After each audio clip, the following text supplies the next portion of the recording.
supply chains, can it convert strategy into real investments?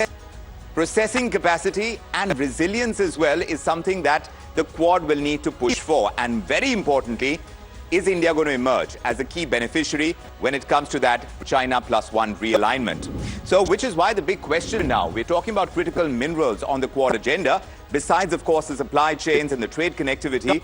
But when it comes to that aspect of it, Quad essentially about security in the Indo-Pacific, but can it take the agenda beyond that, and can it tackle Chinese dominance in the area of rare earths? That's the question. Let's take it across to our panel. Joining us on the big question this evening, Zaki Zaidi is foreign affairs expert.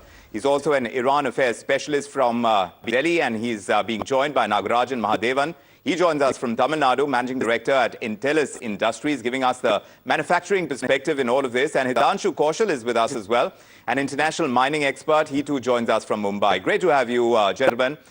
Zaki Zaidi, the Quad now talking about this $20 billion critical minerals push.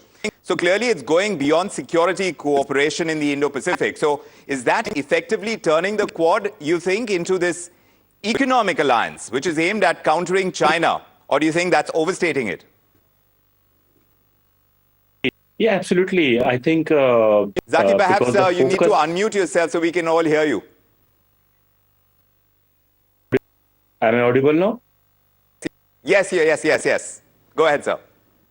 Hi, thank you for having me on your show, Vikram. Definitely, the critical minerals is the oil of 21st century. And the biggest question is that has gone beyond the traditional security, because the Quad was formed for the security of Asia Pacific and was more countered towards China. However, the Chinese dominance over this critical minerals, the supply chains, especially the use for the semiconductors, electric vehicles and missiles and drone programs, it has become like very, very necessary that for the long-term security planning, we need supply of critical minerals, that because of these minerals required for production of all the defense equipments.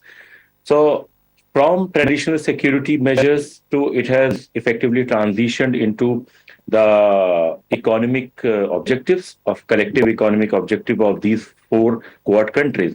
However, what we saw in today's foreign ministers meet, that and from the previous months, that how US is interested in Quad.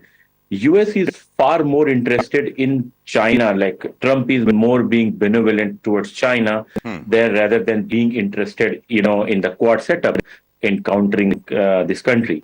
So we have to see that, okay, maybe that the security setup is not being as effective or as much as we are as it is planned. So are you saying that they are trying to repurpose themselves and the US is using the Quad to be able to counter China? Is that what you're suggesting?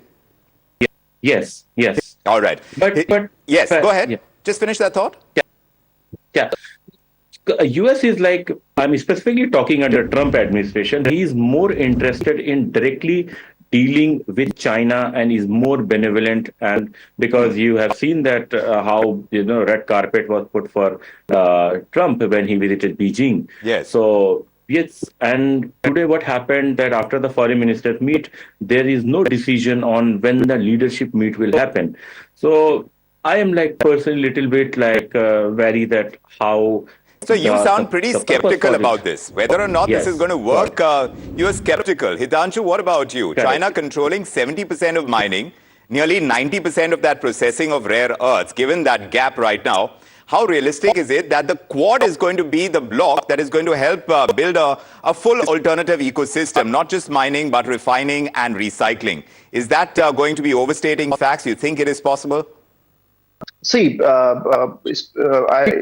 speaking on international level, challenging China immediately is bit unrealistic, but reducing strategic dependence is absolutely achievable over the next decade, we can see.